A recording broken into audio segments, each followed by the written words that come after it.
Bienvenidos a Acho, ¿qué dices?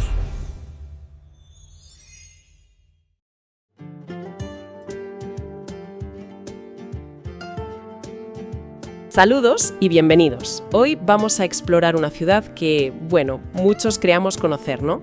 Cartagena. La asociamos siempre con su puerto, con el Imperio Romano, con su arsenal militar. Pero los documentos que tenemos sobre la mesa nos cuentan una historia muy diferente. Una que está oculta, a plena vista, de hecho, grabada en la piedra de sus edificios. Es la historia de la masonería. Y es importante decirlo desde el principio, ¿eh? No vamos a hablar de teorías de la conspiración ni de secretos que dominan el mundo. No, para nada. Lo que revelan estos archivos es algo, en mi opinión, mucho más interesante. Cómo un movimiento filosófico, un espacio de sociabilidad, se convirtió en el motor que modernizó una ciudad entera. Exacto. Influyendo en todo, desde la arquitectura a la política y hasta en la forma de entender la muerte. Y esa es nuestra misión hoy, descifrar ese código. Veremos cómo la escuadra y el compás no eran solo herramientas de constructores, sino los símbolos de un proyecto de ciudad que fue brillante, que fue perseguido. Y con una hazaña increíble. Sí, y que de alguna manera ha sobrevivido hasta hoy. ¿Empezamos? Vamos allá. La primera pregunta es casi obligada. ¿Por qué Cartagena? En la España del siglo XIX uno pensaría en Madrid o en Barcelona como focos de nuevas ideas, pero ¿qué tenía de especial? Es la pregunta clave porque la geografía aquí lo es todo. A diferencia de las capitales del interior, que a menudo eran más conservadoras, más controladas por el poder tradicional. La iglesia, la aristocracia, lo de siempre. Justo. Cartagena era en esencia un puerto franco. Pero no solo para mercancías, sino para las ideas. Hubo una confluencia casi perfecta de tres factores. El primero, y fundamental, es la armada. No era un ejército de tierra anclado en la tradición, era una marina de guerra. Y eso implicaba ingenieros, navegantes, cartógrafos, gente con formación técnica, ¿sabes? Claro, con una visión del mundo más cosmopolita por los viajes y por tanto más abierta. Mucho más abierta a corrientes de pensamiento que venían de fuera, de Francia, de Inglaterra. Vale, primer ingrediente, una élite ilustrada y viajada. ¿Cuál es el segundo? El dinero. Y el contacto con el extranjero que trae el dinero. A finales del 19, la Sierra Minera de Cartagena y La Unión vive una auténtica fiebre del plomo y la plata. Ah. Y esto atrae una cantidad enorme de capital, sobre todo británico y belga. Y con el capital llegan ingenieros, técnicos, empresarios. Que muchos ya serían masones en sus países, claro. Efectivamente. Y buscan aquí un espacio similar. O sea, que se crea un ecosistema internacional que demanda lugares de encuentro. Diferentes. Justo. Y eso nos lleva al tercer factor, la burguesía local. Comerciantes que se han enriquecido con la minería, médicos con ideas nuevas sobre higiene, abogados influidos por el liberalismo. Esta nueva clase social buscaba un espacio que no fuera la parroquia. Querían un lugar para debatir sobre ciencia, sobre progreso, filantropía, política laica. Y la masonería les ofreció el marco perfecto para hacerlo. Entonces, si unimos estas tres piezas, lo que tenemos no es un simple club social para pasar el rato. Es una red potentísima que está articulando la vida civil, económica e intelectual de la ciudad. Totalmente. Los análisis que tenemos lo dejan claro. No fue algo anecdótico, fue una fuerza estructural. La masonería en Cartagena se convirtió en uno de los principales motores que impulsó la modernización de la ciudad. Su influencia llegó a todos los rincones. Entendido el porqué. Ahora me interesa el quién. Si pudiéramos viajar a esa Cartagena de finales del 19, a esa edad de oro, y abriéramos la puerta de una logia, ¿a quién nos encontraríamos dentro? ¿Son los condes y duques de las novelas conspirando? Pues mira, la realidad que dibujan los documentos es mucho más interesante y rompe por completo ese mito. Los registros de las logias de la época, sobre todo los de en torno a 1892, nos muestran un ecosistema muy vivo. Tenían nombres muy simbólicos como la logia Aurora. Una metáfora clara de la luz del conocimiento frente a la oscuridad. Justo. O la logia Servet, intenciones sobre la libertad de conciencia. Y algunas ni se molestaban en usar metáforas, como la logia Democracia, que ya te puedes imaginar su inclinación. Ya me imagino. Pero lo fascinante es cuando miras los nombres y profesiones. La masonería cartagenera era fundamentalmente de clase media y profesional. ¿Qué perfiles destacan? Podemos agruparlos en 3 grandes bloques. El primero, y muy significativo, es el de los profesionales sanitarios y científicos. Los documentos están llenos de médicos como Salvador Pascual y Tomás y farmacéuticos como Gonzalo Robles Hernández. Claro, para ellos la logia era la continuación natural de su profesión, la lucha de la razón y la ciencia contra la superstición. Les encajaba como un guante, un ideal masónico por excelencia. Lógico. El segundo grupo serían los que mueven la ciudad en el día a día, ¿no? Así es, funcionarios y comerciantes, empleados del ayuntamiento, telegrafistas, pequeños y medianos empresarios. Ellos eran la base, el núcleo duro de las logias. Y esto es importante. ¿Por qué? Porque nos sugiere una capilaridad, una influencia notable en la administración local y en el tejido comercial, que podía facilitar que ciertos proyectos salieran adelante. Vale, médicos, funcionarios, un perfil de clase media profesional muy definido. Pero los documentos mencionan algo que, a mí por lo menos, me rompe los esquemas. La presencia de mujeres. ¿Cómo es posible si siempre hemos oído que la masonería es un club exclusivamente de hombres? Es una observación excelente, porque toca uno de los puntos más singulares de la masonería mediterránea. La masonería regular, la de tradición anglosajona, era y sigue siendo exclusivamente masculina. Ajá. Pero en países como Francia, Italia y España, surgió una corriente liberal y dogmática que sí admitía a mujeres a través de las llamadas logias de adopción. Logias de adopción. Y en Cartagena esta práctica estaba muy extendida. ¿Y qué papel jugaban? ¿Eran miembros de pleno derecho? Los registros de 1892 son explícitos. Aparecen nombres como María Emilia Quincamompos o Dolores Riquelme.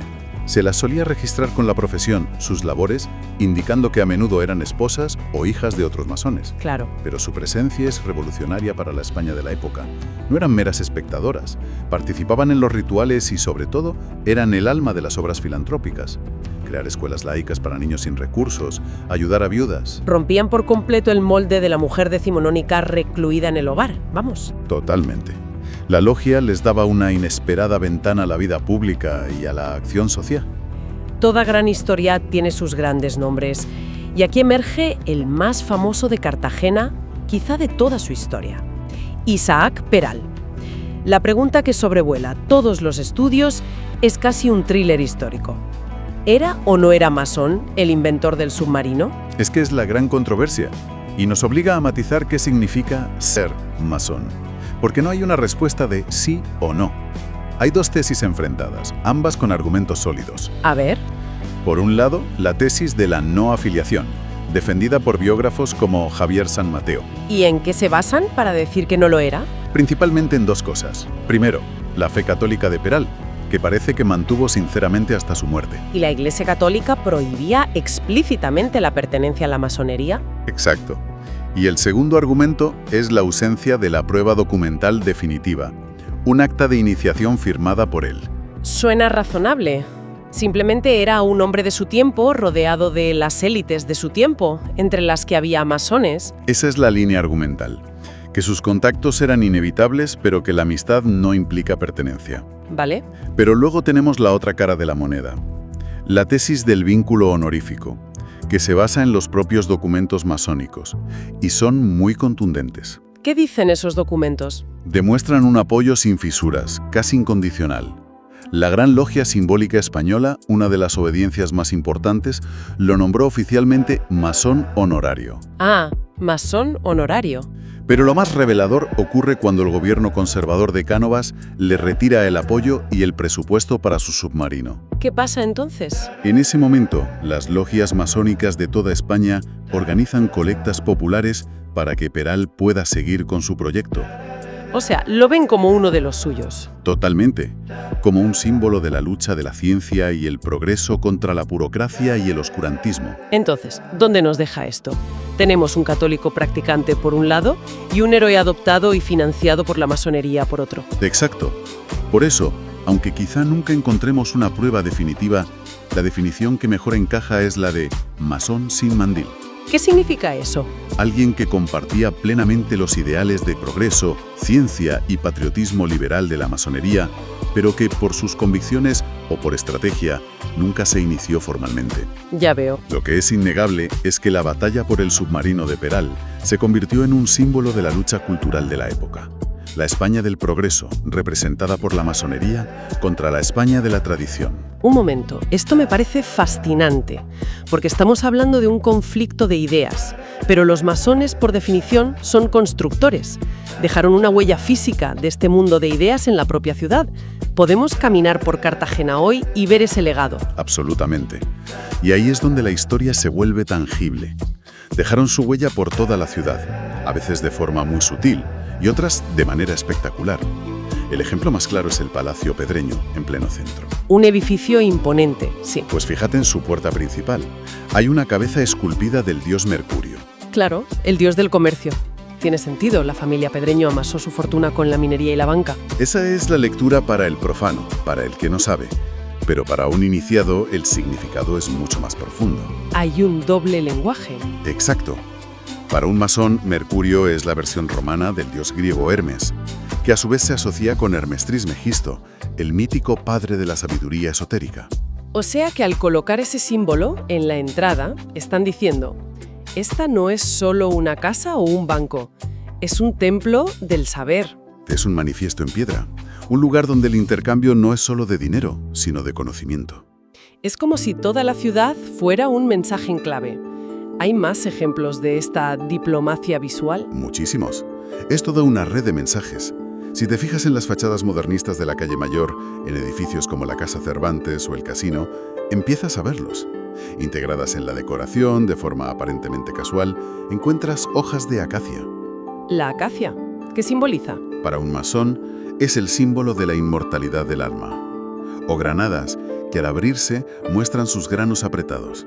Una metáfora de la fraternidad, la unidad en la diversidad. Perfecto. O la estrella de 5 puntas, el pentagrama. No son adornos al azar, son afirmaciones de identidad para quienes sabían leerlas. Es increíble. La ciudad de los vivos estaba llena de mensajes discretos.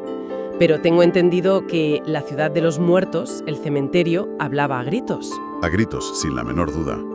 El cementerio de Nuestra Señora de los Remedios es uno de los conjuntos de simbología masónica funeraria más importantes de España. Se inauguró en 1868, justo en el apogeo de las logias. Y sus panteones son un desafío directo a la iconografía católica. Es un libro de filosofía en mármol, ¿no? Totalmente. Menos cruces y ángeles llorosos y más. ¿Qué? ¿Qué símbolos encontramos? Un lenguaje completamente diferente. Por ejemplo, te encuentras con muchas columnas truncadas. Para cualquiera es un pilar roto. Sin más. Pero en el lenguaje masónico tiene un significado precioso. Representa la vida de un maestro masón interrumpida por la muerte. Su obra inacabada que ahora sus hermanos tienen el deber de continuar. Es una visión de la muerte como una transición, no como un final absoluto. Totalmente. También ves muchos obeliscos que simbolizan la rectitud moral y la conexión entre la tierra y el cielo. Y uno de los símbolos más poéticos son las urnas veladas. ¿Urnas veladas? Sí. La urna contiene las cenizas, la materia, pero está cubierta por un velo que representa el misterio, la frontera de la muerte. A menudo, de la urna sale una pequeña llama que simboliza el espíritu que perdura. Es una forma de hablar de la trascendencia sin recurrir a la resurrección cristiana. ¿Qué universo simbólico tan rico? Riquísimo. Así que tenemos Macuertuna, vibrante, influyente, que ha dejado su marca en la vida, en la muerte y en la piedra de la ciudad durante décadas. Y entonces llega la guerra civil y todo es aniquilado. De una forma sistemática, planificada y brutal, el régimen de Franco identificó a la masonería como uno de sus 3 grandes enemigos internos, junto al comunismo y el judaísmo. Era la anti-España. Y Cartagena, por haber sido la base de la flota republicana y el último puerto en caer. Fue castigada con una dureza especial. Se creó un órgano jurídico específico para ello, el Tribunal Especial para la Represión de la Masonería y el Comunismo. Un tribunal que tenía una característica especialmente siniestra, y es que aplicaba las leyes con carácter retroactivo. Sí, y eso es una aberración jurídica. Convertía en un delito grave en 1940 algo que había sido perfectamente legal en 1930. Vamos, que ser masón durante la República se convirtió en un crimen. Exacto. Los expedientes se construyeron con los archivos que las logias no lograron destruir, creando listas negras. Y los documentos que manejamos nos dan un ejemplo muy claro de la tragedia humana que esto supuso. Hablas del caso de Antonio Rizo Bayona. Efectivamente, un caso paradigmático. Era un funcionario del Ayuntamiento de Cartagena, un hombre de cultura, miembro de la Logia Aurora. Su nombre simbólico era Anatole France, en honor al escritor francés. Ya nos da una idea de su perfil humanista. No había cometido ningún delito de sangre. Su único crimen era pertenecer a una fraternidad de pensamiento. ¿Y qué le ocurrió? Por ese crimen, en 1942, fue condenado a 12 años de prisión, de los que cumplió 6 en la cárcel de Cartagena. Su carrera como funcionario quedó destruida, por supuesto, y su familia fue estigmatizada para siempre. Fue una muerte civil. ¡Qué desolador! Y esta historia se repitió con cientos de personas en la ciudad. Cientos. Fue una aniquilación cultural y personal. Pero la historia no acaba ahí. Como la acacia de sus tumbas, la masonería acaba resurgiendo. Así es, tras la muerte de Franco, las asociaciones masónicas seguían siendo ilegales. No fue hasta 1979, gracias a una sentencia histórica del Tribunal Supremo, que la masonería fue legalizada de nuevo. ¿Y a partir de ahí se reconstruyen? Muy lentamente, a menudo con los hijos o nietos de los antiguos masones. ¿Y cómo es la masonería en la Cartagena de hoy? Sigue siendo secreta. Han adoptado un lema que lo define muy bien. No somos secretos, somos discretos. El objetivo principal de las logias que existen hoy, tanto masculinas como mixtas, es combatir esa leyenda negra franquista a través de la transparencia. Ya. Organizan conferencias públicas, participan en debates, quieren explicarle a la sociedad que sus fines son el perfeccionamiento moral y la filantropía. ¿Quieren pasar página de la clandestinidad a la que fueron forzados? Eso es. Así que, resumiendo nuestro análisis de hoy, la historia de la masonería en Cartagena no es la de una sociedad secreta de conspiradores. Fue más bien un motor de modernidad, de progreso y de pensamiento laico que dio forma a la ciudad que vemos hoy. Exacto. Y la gran paradoja es que lo que en su día fue motivo de persecución y cárcel, hoy se ha convertido en un activo cultural y turístico. Existen rutas guiadas por la Cartagena masónica que explican a cualquiera el significado de estos símbolos. El legado ha pasado de ser un asunto del Tribunal de Orden Público a ser un asunto de bellas artes. La memoria, que estaba grabada en la piedra, ha demostrado ser mucho más resistente que los intentos de borrarla. Hemos visto cómo símbolos como la escuadra, el compás o la granada se integraron en los espacios de la ciudad, contando una historia de valores y aspiraciones. Y esto me deja con una reflexión final para quien nos escucha. Si miramos a nuestro alrededor, a nuestras ciudades modernas, llenas de rascacielos de cristal y acero, de diseños funcionales y minimalistas, ¿qué símbolos estamos construyendo nosotros? ¿Qué valores, quizás sin darnos cuenta, estamos grabando en el hormigón de nuestro tiempo para que las generaciones futuras los intenten descifrar?